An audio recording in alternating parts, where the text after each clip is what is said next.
TNPSC group 4 2024 கேட்ட question பார்க்க போகிறோம். வா என்ற வேர்ச்சொல்லின் வினைமுற்று. ஆன்சர் வந்தால். வந்தன்றது பெயரெச்சம், வந்துன்றது வினையச்சம். செகண்ட் கொஸ்டின், ராமன் வந்தான் எவ்வகை தொடர் என அறிந்து எழுதுகின்றாங்க. ஆன்சர் பி, எழுவாய் தொடர்.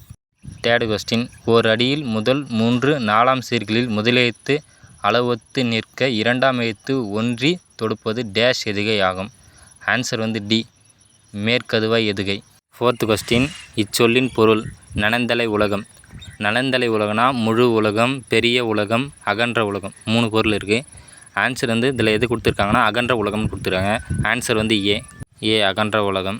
5வது கொஸ்டின், பழமொழியினை நிறைவு செய்க. மறைத்த இலை காக்கும். ஏ மானத்தை மழை காக்கும், பயிரை குணம் காக்கும். சி மானத்தை பணம் காக்கும், உயிரை சொல் காக்கும். நிறைய பேர் இதுக்கு என்ன நினைக்கிறாங்க, உயிரை சொல் காக்கும்னு நினைக்கிறாங்க. ஆன்சர் சி, மானத்தை பணம் காக்கும். நெக்ஸ்ட் கொஸ்டின், சொற்களை ஒழுங்குபடுத்தி சொற்சொடர் ஆக்குதல். ஆன்சர் பி, இகழ்வேந்த சேர்ந்தொழுகுவார். நெக்ஸ்ட் கொஸ்டின், விடைக்கேற்ற வினா அமைக்க. மீனாட்சி சுந்தரனார் தலப்புறங்களை பாடுவதில் சிறந்தவர். இந்த விடைக்கேற்ற வினா அமைக்க எப்பயுமே அவங்க ஆன்சர் கொடுத்துட்டாங்க.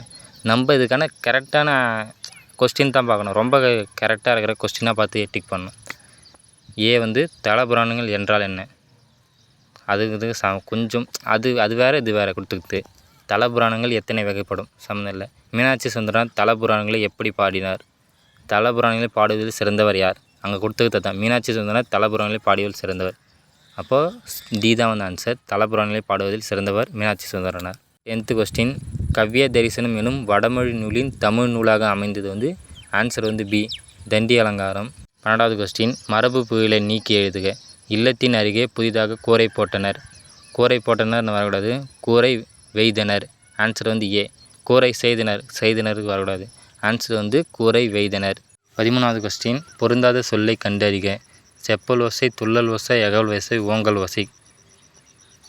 செப்பல் ஓசை, துள்ளல் ஓசை, அகல் ஓசை இது 3மே வெண்பாவுடை ஓசை. ஓங்கல் ஓசை வெண்பாவுடை ஓசை அல்ல. 13வது ஆன்சர் டி. 14வது கொஸ்டின், எதிர்ச்சொல் அறிதல். ஊக்கம். ஊக்கத்தோட நேர்ச்சொல் ஆர்வம், தெளிவு, உற்சாகம். இதெல்லாம் நேர்ச்சொல். எதிர்ச்சொல் சோர்வு, பயம். இதெல்லாம் தான் எதிர்ச்சொல். ஊக்கத்துக்கு எதிர்ச்சொல் சோர்வு. சி தான் ஆன்சர். 15வது கொஸ்டின், பிரித்து எழுதுக. நீள் எழுப்பு என்பதை பிரித்து எழுதுக. நீள் ப்ளஸ் வழுப்பு. டி தான் ஆன்சர். 20வது கொஸ்டின், பயனில்லாத கலைநிறுத்துக்கு ஒப்பானவர்கள். வலிமையுற்றவர்கள், கல்லாதவர், ஒழுக்கமற்றவர், அன்பில்லாதவர். ஆன்சர் பி, கல்லாதவர். 21வது கொஸ்டின், திருக்குறள் வழியில் துன்பப்படுவர். நாவை காக்காதவர். ஏன்னா தீயினால் சுட்டப்பன் உள்ளாறு மாறும், நாவினால் சுட்டவோடு அப்படின்னு திருக்குறள் சொல்லியிருப்பாங்க. அதுதான் நாவை காக்காதவங்க தான் திருக்குறள் வழியில் துன்பப்படுவர்னு வள்ளுவர் சொல்லியிருப்பார். 23வது கொஸ்டின், கீழ்கண்டவற்றில் ஔவையார் இயற்றிய நூல்.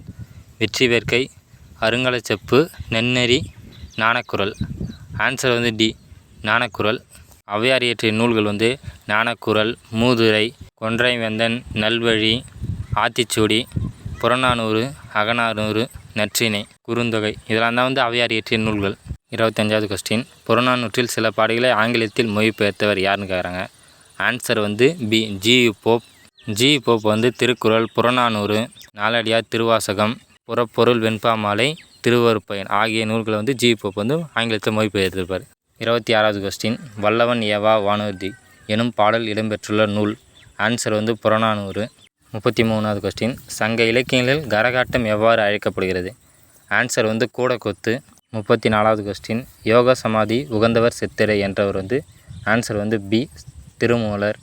நெக்ஸ்ட் கொஸ்டின், உலகின் பல்வேறு பகுதிகளில் நடக்கும் நிகழ்வுகளை படமாக காட்டுவதற்கு பெயர் செய்திப்படம். பார்த்துங்க, உலகின் பல்வேறு பகுதிகளில் நடக்கும் நிகழ்வுகளை படமாக காட்டுவதற்கு பெயர் செய்திப்படம். 47வது கொஸ்டின், தமிழ் மொழியில் நவீன கவிதை இலக்கியத்தின் தொடக்கத்திலேயே செழுமைப்படுத்தியவர் புதுமைப்பித்தன். டி தான் அந்த ஆன்சர். 48வது கொஸ்டின், தெருக்கூத்தை தமிழ் கலையின் முக்கிய அடையாளமாக உருவாக்கியவர் ஆன்சர் ஏ, நா. முத்துசாமி. 49வது கொஸ்டின், காந்தியடிகள் பெற்றோரிடம் அன்பாக நடந்து கொள்ள காரணமாக அமைந்த நூல். சிறவான பிதிர்பக்தி. டி தான் ஆன்சர். பொருந்தாத சொல்லை கண்டறிக. கடல், ஆழி, பறவை, ஆறு. ஆன்சர் டி, ஆறு. 59வது கொஸ்டின், பிழை திருத்தம் செய்க. மயில் அலரும், குயில் கூவும், ஆந்தை அகவும். பி மயில் அகவும், குயில் அலரும், ஆந்தை கூவும். மயில் அகவும், குயில் கூவும், ஆந்தை அலரும். டி வந்து மயில் கூவும் குயில் அலறும் ஆந்தை அகவும். மயில் வந்து அகவும், குயில் வந்து கூவும், ஆந்தை வந்து அலறும். சி தான் வந்து ஆன்சர். 60வது கொஸ்டின். பிழை திருத்தம் செய்க. ஏ வாழைப்பழத்தோல் சறுக்கி ஏழை கிழவன் வியாழக்கிழமை கீழே விழுந்தான். பி வந்து வாழைப்பழ இத்து வரணும். தோல் சறுக்கி ஏழை கிழவன் வியாழக்கிழமை கீழே விழுந்தான். ஆன்சர் வந்து ஏ வாழைப்பழ தோல் சறுக்கி ஏழை கிழவன் வியாழக்கிழமை கீழே விழுந்தான். Next question. ஐ என்ற ஓரெழுத்து ஒருமொழிக்கான பொருள் கேட்குறாங்க. ஆன்சர் வந்து டி தலைவன். அரசன் வீரன் ஒற்றன் எதுவுமே இல்லை. ஃபிக்ஷன் என்னும் சொல்லின் தமிழ் சொல். ஆன்சர் வந்து பி புனைவு. இது வந்து நம்ம சேனலில் வீடியோவை போட்டிருக்கோம் ஏற்கனவே ஷார்ட்ஸாக. இது ஃபுல் வீடியோவில் வந்திருக்கு. ப்ரீவியஸ் இயர் கொஸ்டின் பேப்பர் யாருக்காவது வேணும்னா நீங்கள் போய் கூகுளில் போய்ட்டு previous year question paper TNPSC group 4 அப்படின்னு போட்டிங்கன்னா அது அவங்களே வந்து அப்லோட் பண்ணி வச்சுருக்காங்க. டிஎன்பிஎஸ்சி அஃபிஷியலாக அப்லோட் பண்ணி வச்சுருக்காங்க. அதை டவுன்லோட் பண்ணி யூஸ் பண்ணிக்கங்க.